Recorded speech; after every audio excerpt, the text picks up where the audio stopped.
Hi guys, in this class we're going to be looking at Bakasana, the crane.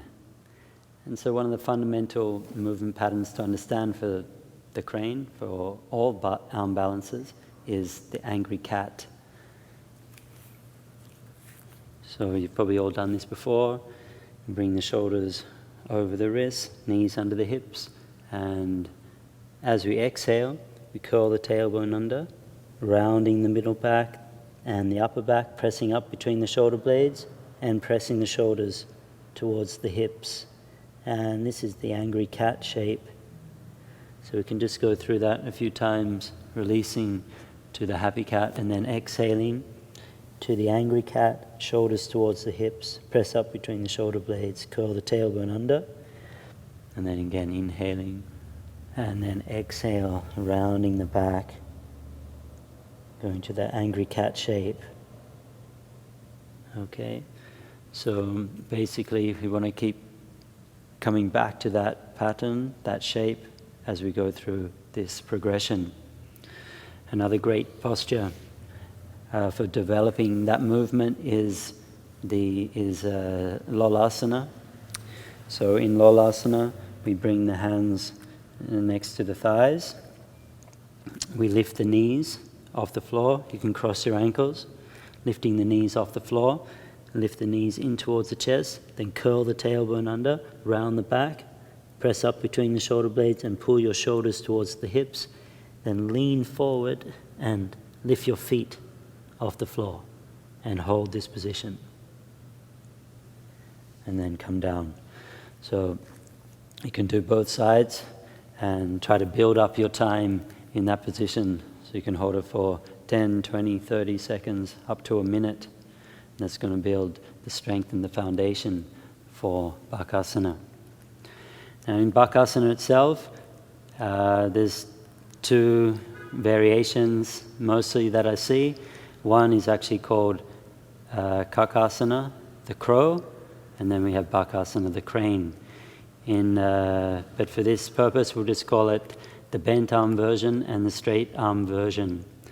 So we're going to start with the bent arm version and work our way up to the straight arm version. So we come into a squat position like this, bring the hands forward, about shoulder width apart, index finger pointing straight ahead, elbows come in, and you're going to wrap the elbows in, keeping the elbows bent, and take your knees onto the top of the elbows. Okay, then from there, lean forward, pull the shoulders towards the hips, keep leaning forward until your feet lift off the floor. You can bring the feet together or keep the feet apart and hold it here, and then come back down to your squatting position. So that first position, the knees were right on top of the elbow. Then we're going to move the knees higher up now into the middle of the triceps, but keeping the elbows bent. So if we start with the arms straight, turn the elbows to face forward, and then bend the elbows. Take your knees into the triceps, lean forward, shoulders towards the hips, curl the tailbone under, press up between the shoulder blades, keep leaning forward until your feet lift off the floor. Use the hamstrings to lift the feet up, and hold, breathe, and come down. So even squatting like this is going to help your ability to do Bakasana. So now we're going to try to bring the knees up into the armpits, keeping the elbows bent. So when we start with the arms straight, wrap the elbows in, bend the elbows, knees you can see now coming right up into the armpits. You should be able to find there's a little notch here and the knee fits perfectly in there. Then you lean forward and again shoulders towards the hips, just feeling the shift of weight as you go forward. The feet lift and really squeeze the feet up towards your hips. and then come down. So all those variations, the elbows were bent. So now I'm going to try the hardest variation, which is to bring the knees up into the armpits like that and keep the arms straight. Can also be done anywhere on the arms. Can be knees into the tricep or into the elbows with the arms straight. But we'll do it this time with the knees up high. So bring the feet together, come into a squat, bring the knees into the armpits, initially with the elbows in. Then you're going to lean forward and start to straighten the arms, feel the weight shift, and then lift up, pull the shoulders toward the hips, curl the tailbone under, keep pressing, and then eventually you'll be able to just lift off your arms like this. And come back down. And you come back to the squat. So the next stage is being able to lift from there and jump back to your chaturanga. So we'll look at that. So we bring the hands forward. So either you can do the bent arm version or the straight arm version. So I'll do the straight arm version, knees into the armpits, curl the tailbone under, press up between the shoulders, shoulders to the hips, lean forward, try and straighten the arms, keep lifting the feet up, and then you're going to bend the elbows, start taking your head toward the floor as you jump the legs back. Keep the elbows in, keep the legs strong, core strong as you land in your chaturanga. Then moving to the upward dog. Just take a few breaths here. Inhaling. And exhale. Rolling back to the downward dog. And then just coming onto the knees. And so the next step now is learning how to jump from your downward dog into Bakasana. So for that, we're going to revisit our frog jumps. So come to the back of your mat, come into squatting position, keeping the spine lifted, and bring the hands forward. And we're going to do a little frog jump, and then come back to the squat. Again, jump forward, back to the squat. We go back, hands to the floor, and hop back. And again. And then the next stage from there, once you start to feel that, is to try and find the point of balance. So you bring the hands forward, jump up, balance, and then come down. When you jump, try to bring the knees in towards the chest, the armpits, like that. Sometimes I see people they take the feet up towards the ceiling, something like this. So don't do that, really try to stay low. Keep the knees in like this. And then you come down. Same on the way back. You jump up, but you keep the hips low.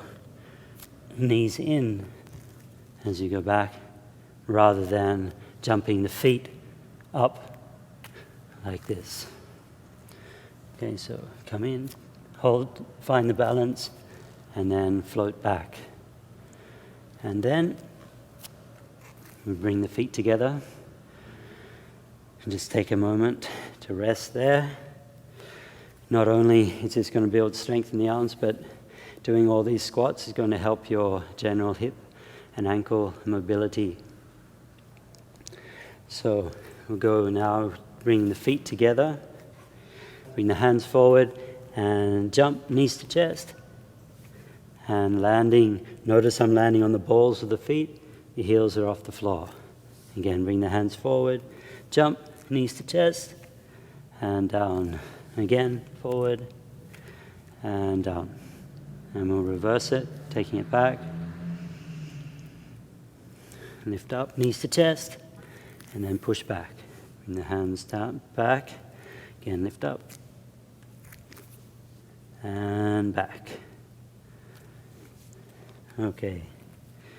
So, the next step in learning how to jump into Bakasana is actually just feeling the weight shifting. So we can come back toward the front of our mats and just aligning the hands here, shoulder width apart, index finger forward. Starting with the elbows in with this bent arm version, with the knees already touching the arms.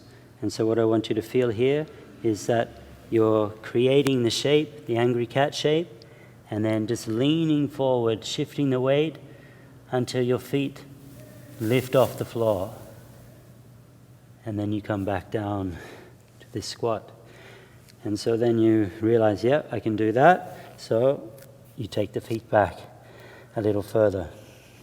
And you come into a squat, but this time there's a little bit of distance between your arms and your knees.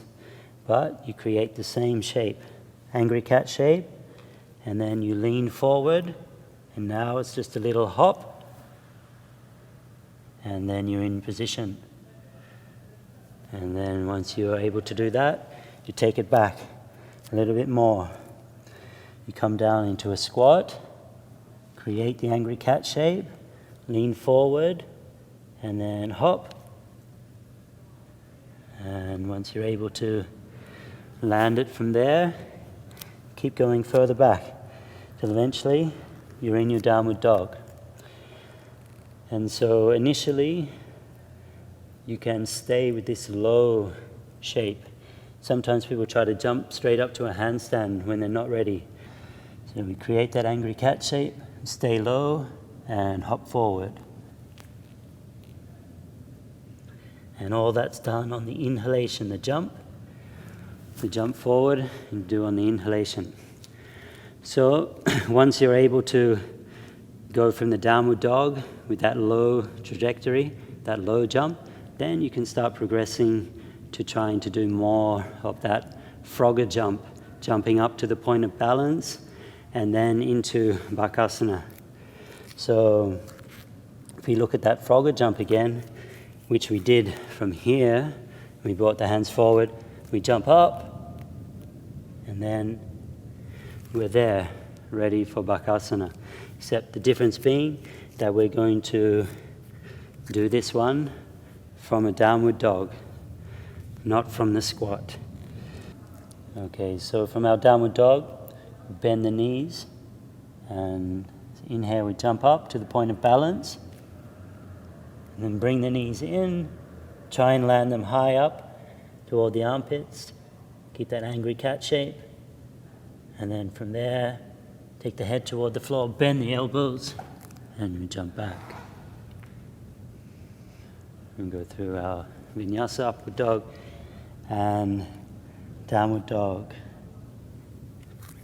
So eventually, we just keep building on this technique until you're able to jump straight to the handstand and lower down to Bakasana, perhaps even go back up to the handstand, and then we go back. And just so you can see what that looks like, I'll demonstrate it for you. Inhale to the handstand, and then exhaling, bring the knees in. The key here is to always feel like you're still lifting up. After your 5 breaths, one more push, and then up to the handstand, bend the elbows, and chaturanga. And go through our vinyasa. And that's our Bakasana A and B.